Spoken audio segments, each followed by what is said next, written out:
อันยองสวัสดีครับทุกคนวันนี้โอติงเล่าเรื่องขอเสนอ IU The Series ตอนที่1จุดกำเนิดน้องสาวแห่งชาติเกาหลีเรื่องราวกว่าจะมาเป็น IU อย่างทุกวันนี้เธอผ่านอะไรมาบ้างเราจะมาเล่าให้ฟังกันครับและสำหรับใครที่ไม่อยากพลาดคลิปใหม่ๆก็อย่าลืมกด Subscribe และกดกระดิ่งแจ้งเตือนเพื่อเป็นกำลังใจให้พวกเราโอติงด้วยนะครับ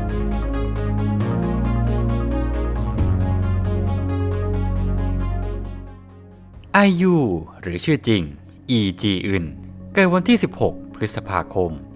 1993 ปัจจุบันสังกัดค่ายอีดัมเอนเตอร์เทนเมนต์หลังจากที่ปรากฏตัวในรายการคิมซึงอูสวิกตอรี่ทางช่อง KBS 2 ในปี 2011 เธอได้เปิดเผยเรื่องราวในอดีตในช่วงวัยเด็กของเธอ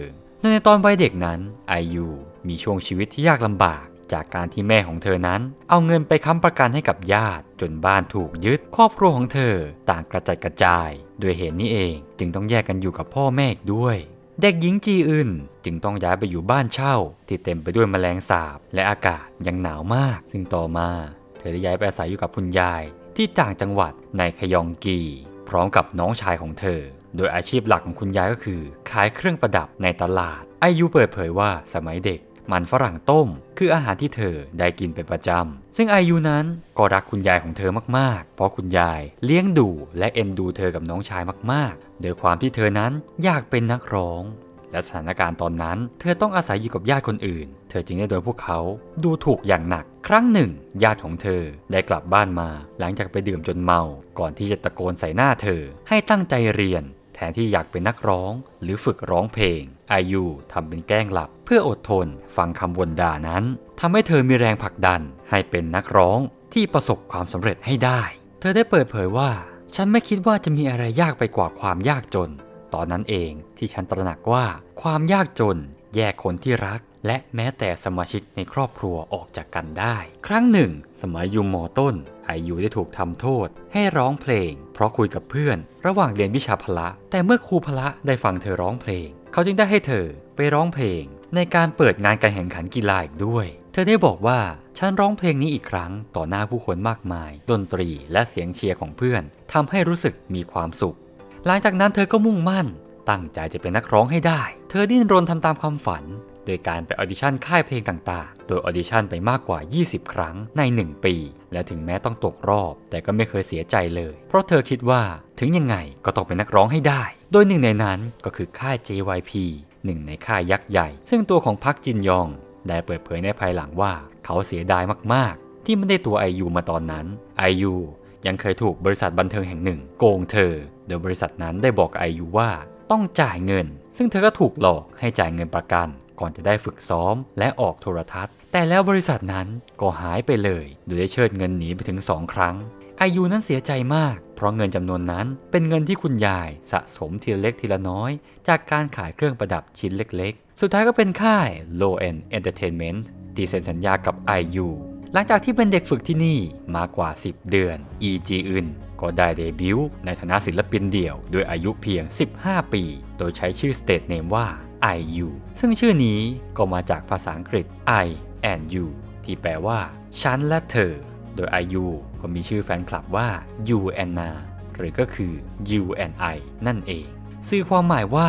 ทั้งฉันและเธอทุกคนสามารถเป็นหนึ่งเดียวกันได้ด้วยเสียงเพลงแม้ว่าตอนแรกIUตอนเป็นเด็กฝึกเธอไม่ได้ถูกวางตัวให้อยู่ในวงเกิร์ลกรุ๊ปเพราะว่าเสียงของเธอมีความโดดเด่นและยูนิคเป็นเอกลักษณ์มากกว่าเด็กฝึกคนอื่นมากเกินไปทางค่ายจึงตัดสินใจโปรโมทIUในฐานะศิลปินหญิงเดี่ยวโดยเธอได้มีเดบิวต์สเตจแรกเมื่อวันที่18กันยายน2008ผ่านรายการ M Countdown ซึ่งเธอได้เดบิวต์ผ่านมินิอัลบั้ม Lost and Found นำมาเป็นเพลงไตเติ้ล Lost Child หรือเพลง Mia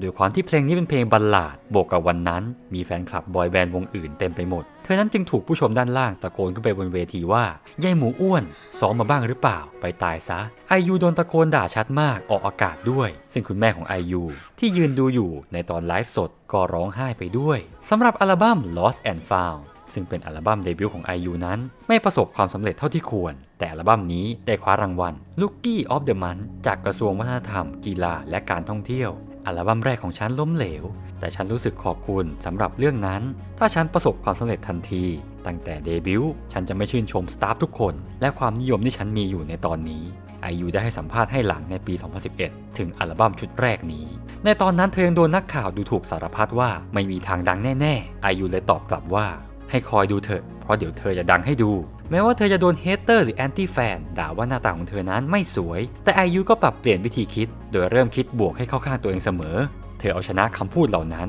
ด้วยการยอมรับมันถึงจะมี100คอมเมนต์บอกว่าเธอขี้เหร่เธอก็ยอมรับมันให้คิดซะว่าใช่แล้วแม้ตัวฉันจะหน้าตาน่าเกลียดแต่ฉันก็ยังมีเสน่ห์นะถึงแม้จะมีคนไม่ชอบให้ฉันทำท่าทางน่ารักแต่มันก็ยังมีคนที่ชอบมันอยู่นะถ้าให้เปรียบความคิดของIUก็คงจะเปรียบได้กับความหมายเนื้อเพลง Ugly Duckling หรือเพลงลูกเป็ดขี้เหร่ซึ่งเป็นเพลงจากอัลบั้มเดบิวต์ของIUซึ่งมีความหมายว่าฉันยังบินด้วยปีกน้อยๆนี้ไม่ได้หรอกเหมือนกับว่าฉันเป็นลูกเป็ดขี้เหร่ตัวหนึ่งเมื่อไหร่ที่บทเพลงของฉันไปถึงบนท้องฟ้าได้จริงๆแล้วก็จนตอนนั้นพวกเราคงได้พบกันถึงจะต้องถอนหายใจถึงหัวใจของฉันจะโศกเศร้าแต่ฉันก็จะไม่ร้องไห้หรอกนะต่อมาในปี 2009 IU ได้โชว์ของแสดงให้เห็นถึงการเติบโตที่มากขึ้นด้วยการปล่อยอัลบั้มเต็มชุดแรก Growing Up ซึ่งมีซิงเกิลโปรโมทคือ Boo เพลงจังหวะสนุกๆที่แตกต่างจากอารมณ์เพลงแรก Lost Child อย่างสิ้นเชิง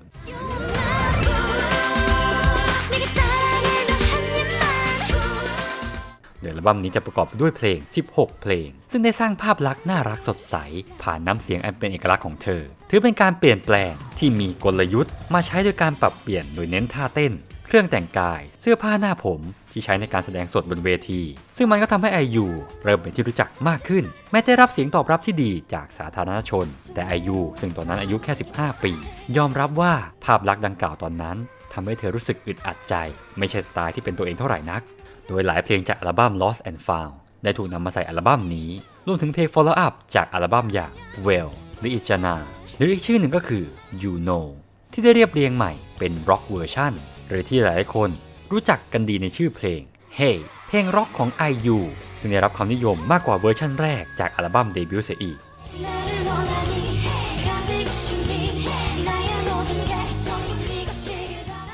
ก่อนในช่วงปลายปี 2009 IU จะได้ปล่อยมินิอัลบั้มชุดที่ 2 IU I Am นำมาโดยเพลง Marshmallow เป็นเพลงไตเติ้ล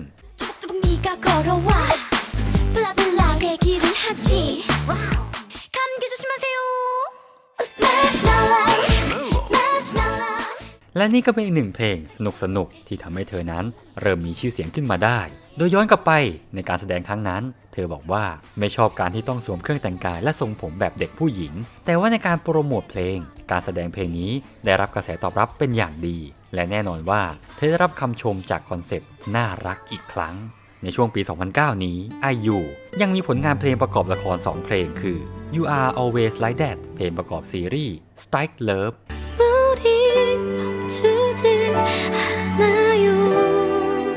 และเพลง Windflower เพลงประกอบซีรีส์ Queen Sontok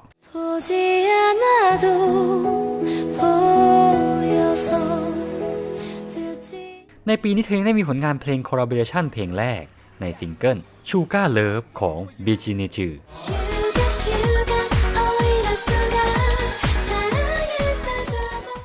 นอกจากนี้เธอยังมีผลงานไปคอลแลบกับซูโฮ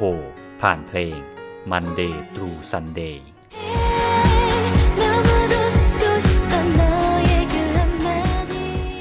ปี 2009 เธอเริ่มปรากฏตัวในรายการวาไรตี้หลากหลายรายการรวมถึงรายการเพลงต่างๆเช่นรายการ Star Golden Bell และ You Hyo Sketchbook ที่เธอได้โคเวอร์เพลงดังของศิลปินคนอื่นพร้อมกับกีตาร์คู่ใจในเวอร์ชันอะคูสติกเช่นเพลง G ของ Girls' Generation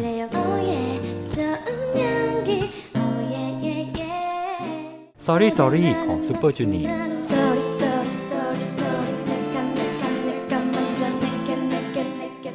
และ Lies ของ Big Bang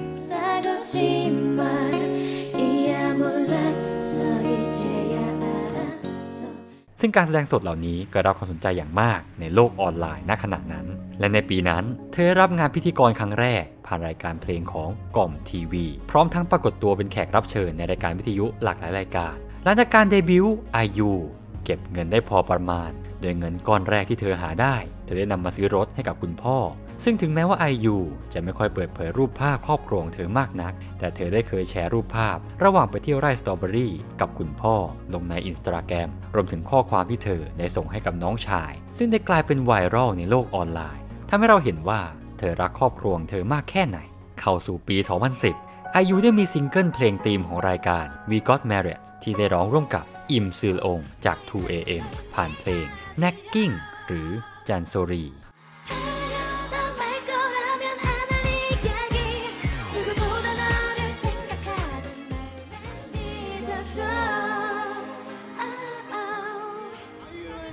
โดยเพลงนี้ทำให้ IU ได้ First Win จากรายการเพลงโดยแบ่งเป็น1ถ้วยจากอินกิกาโยและ2ถ้วยจากรายการ Music Bank รวมถึงเพลงนี้ยังได้สร้างสถิติ Perfect All Kill ขึ้นที่1บนชาร์ตเพลงหลักเกาหลีเป็นเพลงแรกของ IU อีกด้วย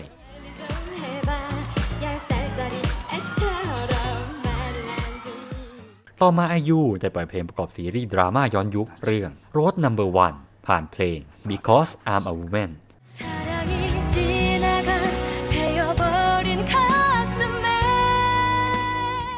โดยเพลงนี้ขึ้นไปสูงสุดที่อันดับ 6 ของกาออนดิจิตอลชาร์ตผลงานอื่นๆ IU ยังมีผลงานร่วมร้องฟีเจอริ่งกับศิลปินอื่นเช่นเพลง First Love รวมกับนายุนควอน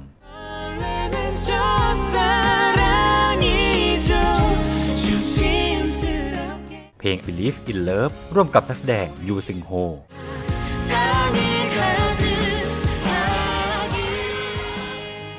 เพลง It's You จากอัลบั้ม The First ของซองซีเคียงเป็นต้น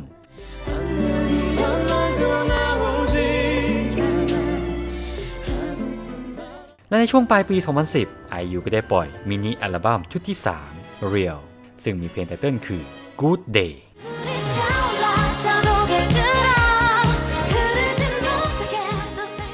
เพลงนี้โด่งดังอย่างมากโดยปัจจัยหลักของความสำเร็จก็คือการใช้คำว่าโอปป้าในท่อนคอรัสและจากท่อนไฮโน้ต3ชั้นในตำนานในช่วงไคลแม็กซ์ของเพลงนี้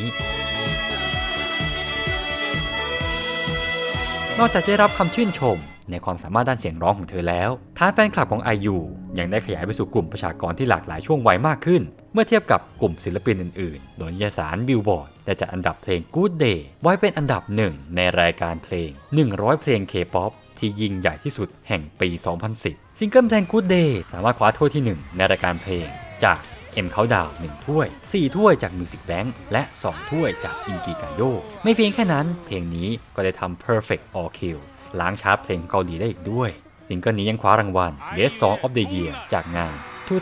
2011 Melon Music Awards และรางวัล Song of the Year จาก Korean Popular Music Awards ความสำเร็จของ IU เริ่มต้นสร้างความปั่นป่วนในชาร์ตเพลงเกาหลีเพลงทั้งหมดจากอัลบั้ม Real ฮิตติดชาร์ตเป็นเวลานานกว่า6สัปดาห์แม้แต่เกิร์ลกรุ๊ปชื่อดังที่มีเพลงฮิตก็ไม่สามารถทำเพลงเข้าชาร์ตทั้งหมดทุกเพลงในชาร์ตรายวันแบบนี้ได้นอกจากนี้เพลงในอัลบั้มอย่าง Merry Christmas in Advance ที่ฟีเจอริ่งโดยชอนดุง M Black ก็เพราะมากๆและกลายเป็นเพลงฮิตของ IU ที่ติดชาร์ตทุกเทศกาลคริสต์มาส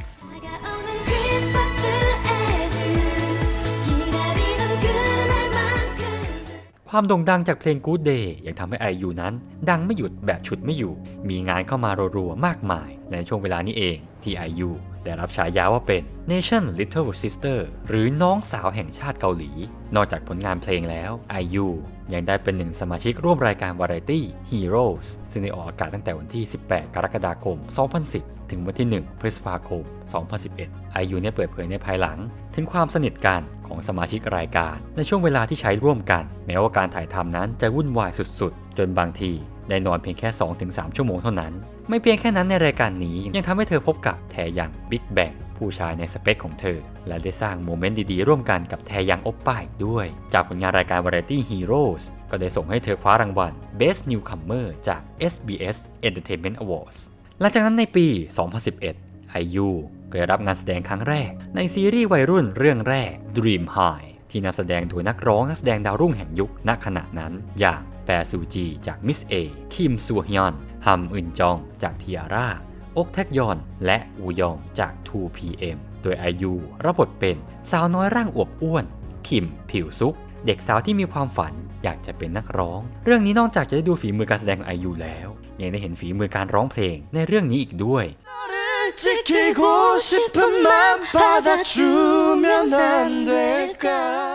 และในเรื่องนี้ก็มีเพลงประกอบซีรีส์ที่ IU ได้ร้องผ่านเพลง Someday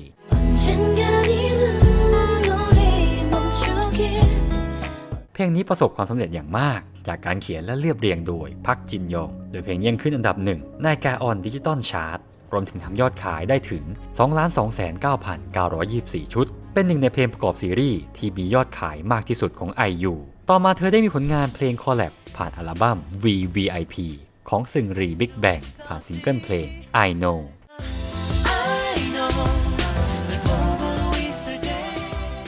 เดือนกุมภาพันธ์ 2011 IU ได้คัมแบ็กด้วยการปล่อยซิงเกิลอัลบั้ม Real Plus โดยจะมีทั้งหมด 3 เพลงและมีเพลงไตเติ้ลคือ Only I Didn't Know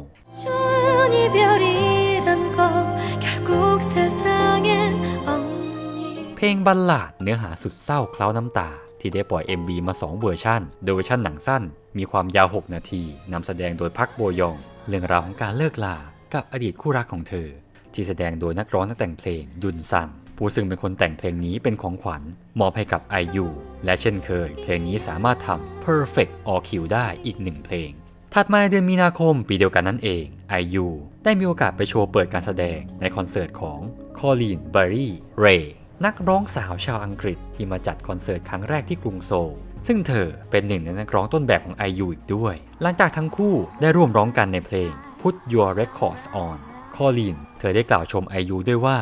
IU มีเสียงที่น่าเหลือเชื่อแม้จะยังอายุน้อยในปีนี้เธอได้ปรากฏตัวเป็นแขกรับเชิญในหลากหลายรายการบันเทิงทำให้ในปี 2011 เป็นปีที่มีกิจกรรมการออกอากาศทางทีวีมากที่สุดในประวัติศาสตร์ของ IU นอกจากนี้ด้วยประสบการณ์การจัดรายการวิทยุในช่วงแรกๆทำให้เธอได้รับเลือกให้เป็น MC รายการเพลง Inkigayo ทางช่อง SBS โดยเธอรับหน้าที่เป็นเวลา 13 เดือนนับตั้งแต่เดือนมีนาคม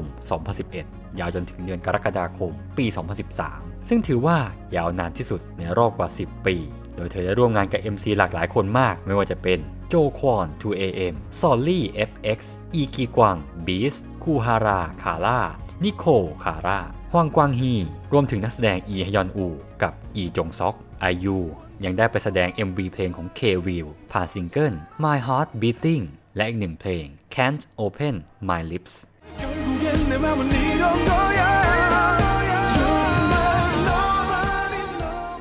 ต่อมาเดือนพฤษภาคม 2011 IU ได้ปล่อยเพลงที่เธอแต่งเองเป็นครั้งแรกในซิงเกิล Hold My Hand ซึ่งเพลงนี้เป็นเพลงประกอบซีรีส์โรแมนติกคอมเมดี้เรื่อง The Greatest Love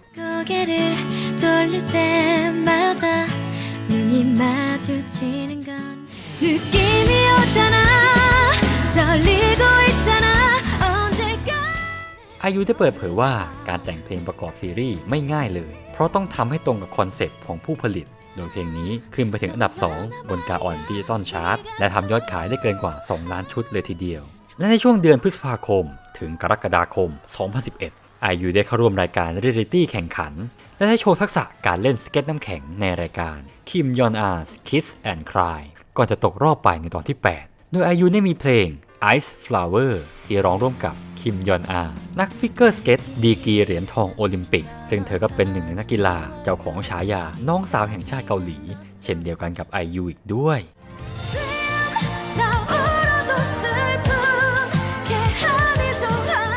ในช่วงเวลาเดียวกันนั้นเธอเข้าร่วมรายการ Immortal Songs Singing the Legend แต่ก็ได้ถอนตัวออกไปหลังจากบันทึกเสียงเพียง1 ตอนเท่านั้นเนื่องจากตารางงานที่ล้นหลามของเธอปี 2011 ถือว่าเป็นปีที่ IU นั้นทำงานหลายอย่างมากๆทั้งร้องเพลงงานแสดงรายการวาไรตี้ซึ่งมันก็ยากมากๆที่เธอต้องทำอะไรเยอะขนาดนี้และมันทำให้เธอเหนื่อยมากๆนับตั้งแต่ความสำเร็จของเพลงฮิต Good Day และแม้แต่งานแสดงของ IU ก็ได้รับความสนใจส่งผลให้เธอได้รับการเสนองานโฆษณาจำนวนมากในช่วงปี 2011 โดยเซ็นสัญญางานโฆษณากว่า 18 ฉบับพร้อมกันได้รับฉายาว่าเป็น CF Queen อีกด้วยก่อนที่ในช่วงปลายปีนั้น IU จะได้ปล่อยอัลบั้มเต็มชุดที่ 2 Last Fantasy โดยมีเพลง You and I เป็นเพลงไตเติ้ล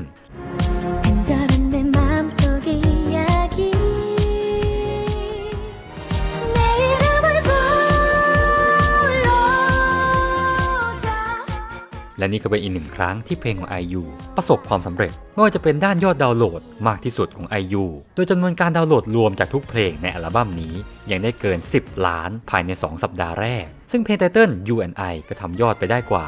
5,500,000 ดาวน์โหลดนอกจากนี้ยังติดอันดับท็อปชาร์ตกาออนชาร์ตและชาร์ตบิลบอร์ด Korea K-pop Hot 100 ตั้งแต่ปล่อยออกมาและแน่นอนว่าเพลง You and I นั้นก็สามารถทำ Perfect All Q ได้อีก1 ครั้งไม่เพียงแค่นั้นยังคว้ารางวัลอันดับ1ในรายการเพลง Music Bank ทางช่อง KBS ถึง6 สัปดาห์ติดต่อกันรวมถึงยังทำ Triple Crown จากรายการ Inkigayo เป็นเพลงเดี่ยวของ IU ที่ประสบความสำเร็จมากที่สุดในประวัติศาสตร์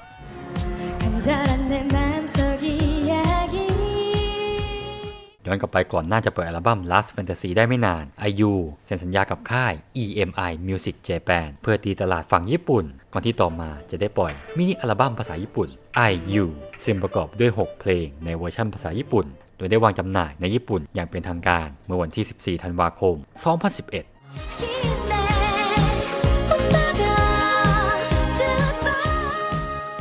เข้าสู่ปี 2012 ในปีนี้ IU ได้จบการศึกษาจากดงดุก Women's High School ซึ่งเธอไม่ได้ยื่นเข้าศึกษาต่อมหาลัยแต่ด้วยความโด่งดังของเธอนี่เองมีหลายสถาบันได้เสนอเกณฑ์พิเศษให้ IU ได้เข้าเรียนต่อแต่ IU เลือกจะปฏิเสธโดยเธอกล่าวว่าการเข้าเรียนมหาวิทยาลัยเป็นสิ่งที่ควรเป็นรางวัลให้กับคนที่ตั้งใจกับมันฉันแทบจะไม่มีเวลาใช้ชีวิตอยู่ในวิทยาลัยด้วยซ้ำฉันไม่ได้อยากไปเรียนในวิทยาลัยค่ะปีนี้ IU ยังมีผลงานคอลแลบกับวง Wanted ผ่านเพลง Like You ซึ่งเป็นส่วนหนึ่งของอัลบั้ม Vintage โดยได้ปล่อยออกมาวันที่ 20 มกราคม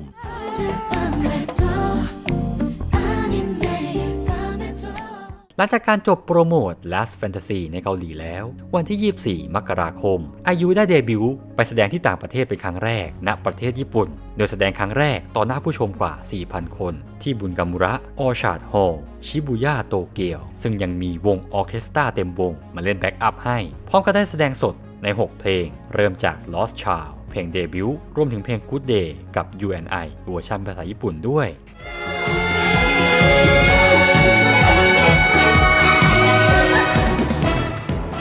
จากนั้น IU ก็เดินสายในมินิคอนเสิร์ต IU Friendship Showcase Spring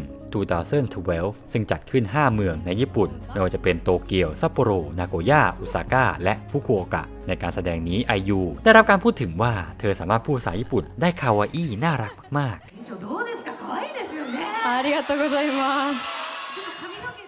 และก็แน่นอนว่าเพลงของ IU ก็ได้ไปป่วนชาร์ตโอริกอนของญี่ปุ่นทั้งในเพลง Good Day กับ You and I ที่ขึ้นไปสูงสุดอันดับที่ 5 และ 4 ตามลำดับ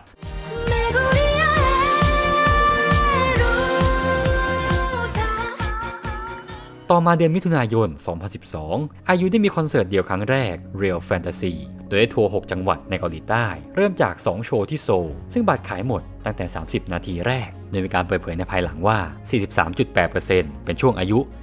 20-29 ปี และ 71% นั้นเป็นผู้ชายซึ่งเป็นปรากฏการณ์ที่ไม่เคยพบมาก่อนในวงการเพลง K-pop หลังจากนั้นเธอก็ไปทัวร์ต่อที่อุนซานชอนจูซูวอนปูซานและแดกูก่อนจะกลับมาที่โซลอีก 2 รอบใน Encore Concert และในคอนนี้ก็มีแขกรับเชิญพิเศษไม่ว่าจะเป็นราดีอิมซึลองและอีซึงกิเป็นต้นและด้วยความมุ่งมั่นกับการเตรียมคอนเสิร์ตเดี่ยวครั้งแรก IU จึงไม่ได้โปรโมทซิงเกิลอัลบั้มชุดที่ 2 Spring of 20 Years Old อัลบั้มฉลองอายุครบ 20 ปีของ IU ซึ่งได้ปล่อยออกมาวันที่ 11 พฤษภาคม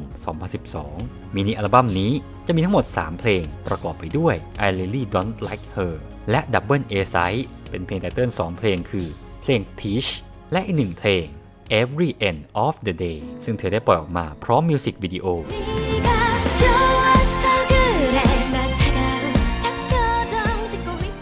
ซิงเกิลเพลง Peach IU ได้แต่งเองโดยแต่งผ่านมุมมองผู้ชายที่มีต่อซอลลี่เพื่อนรักของ IU นั่นเองเพลงนี้ IU ยังได้โชว์สกิลการเล่นกีตาร์พร้อมกับร้องเพลงอีกด้วย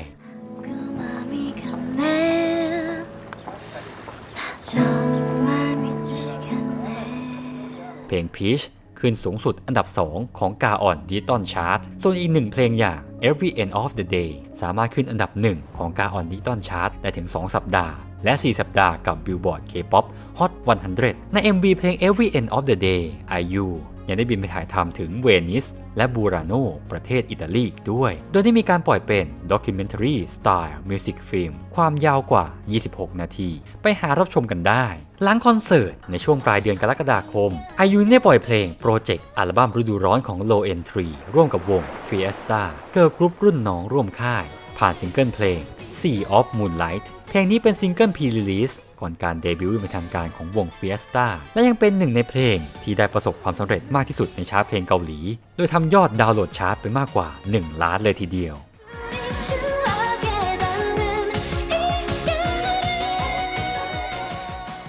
ต่อมา IU ได้กลับไปแสดงที่ญี่ปุ่นอีกครั้งกับ IU Friendship Special Concert Autumn 2012 ที่โตเกียว International Forum แสดงสดต่อหน้าผู้ชมกว่า 5,000 คนโดยได้มี Sunny Hill วงเกิร์ลกรุ๊ปร่วมค่ายเป็นแขกรับเชิญพิเศษในคอนเสิร์ตนี้นอกจากเพลงตัวเองแล้ว IU ได้เล่นกีตาร์ร้องเพลง cover Juliet ของวง Shiny เพลง Friend ของอันเซนชิไต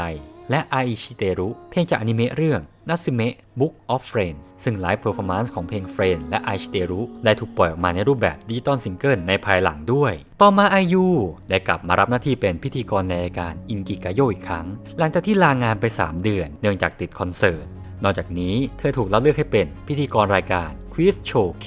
ของช่อง MBC รวมกับพักมยองซูและซอนบอมซูและ IU ยังได้เป็น MC SBS กาโยแดจอนประจำปี 2012 ร่วมกับแบซูจีและนักแสดงจองกยูอุนโดยเธอได้รับเลือกจากโปรดิวเซอร์ของรายการเพราะทักษะด้านพิธีกรของเธอในปี 2012 IU ยังได้ร่วมพากย์เสียงในหนังแอนิเมชันเรื่อง A Turtle's Tale 2 Sammy's Escape from Paradise โดยได้พากย์เป็นเอลล่าลูกเต่าทะเลสีเขียวตัวละครหลักของเรื่องรวมถึงได้ปรากฏตัวแบบรับเชิญในซีรีส์เรื่อง Salamander Guru and the Shadows และ Dim High ภาค 2 สำหรับความสำเร็จของเธอที่ผ่านมาในปีนี้ทำให้IUคว้า 2 รางวัลจากงาน Seoul Music Awards 2012 โดยอัลบั้ม Last Fantasy ได้รับเลือกให้เป็น Record of the Year และได้รับรางวัล Main Prize เป็น1 ใน 10 ศิลปินที่คว้ารางวัลนี้ได้ในงาน Korean Music Awards เพลง Good Day ก็ยังคว้ารางวัล Song of the Year และ Best Pop Song ในขณะที่เธอได้รับเลือกให้เป็น Female Musician of the Year จาก Netizen Vote และปี 2012 นิตยสาร Billboard เสนอชื่อให้ IU เป็นหนึ่งในนักร้องที่มาแรงที่สุดในช่วงอายุต่ำกว่า 21 ปี โดยได้บอกไว้ว่าเธอมีเสน่ห์ที่ไม่เหมือนใครและเพลงฮิตที่ไม่อาจปฏิเสธได้นั่นทำให้ IU กลายเป็นซุปเปอร์สตาร์IU ถือว่าเป็นศิลปินที่ทุกคนทั่วทั้งประเทศต่างรู้จักและเป็นที่รักของคนทั้งประเทศเกาหลีไม่แปลกใจเลยว่าทำไมเธอถึงได้รับการขนานนามว่าเป็นน้องสาวแห่งชาติเกาหลีเล่ามาถึงตรงนี้ทุกคนคงได้ทราบประวัติคร่าวๆของ IU กันแล้วในช่วงจุดเริ่มต้นของ IU มาจนถึงช่วงโด่งดังมากๆในช่วงต้นทศวรรษปี 2010 สำหรับเรื่องราวต่อไปของ IU จะเป็นยังไงต่อไปนั้นรอติดตามรับชมกันได้ในพาร์ทต่อไปถ้าไม่อยากพลาดคลิปก็อย่าลืมกด Subscribe และกดกระดิ่งแจ้งเตือนและรอติดตามรับชมพาร์ทต่อไปกันด้วยนะครับอันยอง